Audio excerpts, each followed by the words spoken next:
Hey everyone, I want to talk to you about tracking your thinking. If you remember from the first week of school or maybe second week, we already talked about how when you are real reading, that means you're reading the text and you have to think about the text. Otherwise, you're not real reading, you're fake reading. So when you are thinking about the text, we talked about what that looks like. The first thing you have to do is read the text. Then I put all of our tracks up on this poster.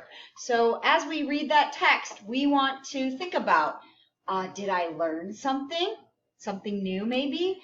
Maybe I confirmed something that I already knew? Maybe I have a connection. This reminds me of another book that I read, something that in my life. Maybe it's giving that this text is giving me a feeling. I'm thinking, wow, or oh, maybe ew, gross, or cool. So it could give you a feeling. You might be thinking about a question that you have as you read. You also might be making predictions. You're wondering what's going to happen next, and you're making guesses about that.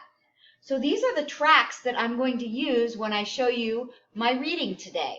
So I picked a book called The Rainforest, and this is a nonfiction book. And the reason I picked nonfiction was simply because these two things, these two thinking stems, they usually only work for nonfiction, okay? So here's my book. I'm going to get that started. And as I do, I'm just going to keep track of my thinking. So hopefully, can you see that? Looks like you guys can. I might go in front of my tracks for a little bit. So it says, the rainforest is a thick green tangle of trees and plants. But look closer into this dark and secret world, and you will find colors that dazzle and surprise. Now, I read the text, so my next step is, do I have any tracks to leave? Well, I confirmed what I already knew about a rainforest. I know that it's a place that it is thick and it's green and it has a lot of trees. So I already knew that. The next thing I need to decide is it something I would like to share? And you know what? I don't think I have to share that. I honestly think that most second graders, you probably all knew that a jungle is full of trees. So I'm going to keep that track to myself and keep reading. You see that big snake? This eyelash viper is as bright as sunshine. It uses its color to catch food. Small birds are drawn to the flash of yellow in the shadow forest. But when they go to investigate, again, I need to decide, do I have some thinking? And I do. I actually made a connection. And I'm going to write this down because it is something I'd like to share. This snake reminds me of the snake in the book Verity. So I made a text-to-text connection. And if you haven't read Verity, it's a really good book. It's about a yellow snake that sheds its skin and ends up being big and green. Okay, so it starts off yellow, which is why this snake reminded me of that book. Okay, I'm going to keep reading and see if I have any more thinking. While the colors of some animals call, come closer, the colors of others say, stay away. This poison dart frog is small enough to fit on a quarter, but its bold color keeps the frog safe by warning enemies that its skin is poisonous. What? I didn't know that frogs were poisonous.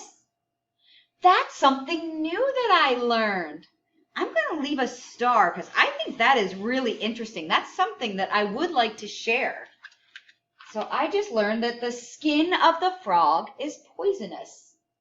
So I'll leave my track to show that I'm thinking about the text. A tiny postman butterfly stops to sip nectar from a flower with petals that blaze as bright as its red wings. Like the frog, the butterfly's color tells birds, don't eat me. I don't taste good. So do I have any thinking in there? I really don't. And friends, that's okay. Sometimes you're not going to think of something. And that's okay. Just keep reading. if you don't have something ready to share. A crab spider, white as the snowflake, plays hide and seek on a flower. The spider can change from white to yellow to match a flower. This makes it hard for enemies to spot. It also helps the spider sneak up on insects to eat. I wonder what that spider eats. What kind of insects does that spider eat? I also wonder, I'm going to put 2 question marks because you know what? I'm also wondering, does the spider turn any other colors or can it only change to white? And you know what? That is something I want to share and maybe ask because maybe someone knows the answer. Okay. Let's read one more page here. See if we have anything else. Have you ever seen a monkey orange as an apricot? There are many kinds of monkeys in the forest. This golden lion tamarind's color lets other tamarins know it's part of their family. He actually kind of just makes me feel happy. He's kind of silly, and I'm going to put an exclamation point because he kind of makes me laugh. And I also have a connection. I did see one of these at a zoo once, and when I saw him at the zoo, the monkey was acting really silly. So that's why I'm getting that silly feeling. Toucans wear a rainbow on their bill. Each bird's bill is a little different in its coloring and pattern. This helps toucans tell each other apart. It also adds to the brilliant collage of colors that brightens the dark forest. I love all those colors. They're very neat, but I don't think I have any thinking about that. I do have a prediction, though. I'm thinking about the jungle and the animals that we already talked about. And I'm thinking about colors that are missing. And I was just thinking that maybe later in the book, we might see maybe a black jaguar, because we didn't see the color black yet. So I'm just putting that prediction down. I predict we might see a jaguar later just because it's black, and I know it lives in the jungle. Okay, so friends, when you go to read your books, if you have some Post-its, that's great. Leave your tracks right on the page. If you don't, grab a notebook or a piece of paper, and as you read, just write down your thinking and share with someone. Good luck, friends.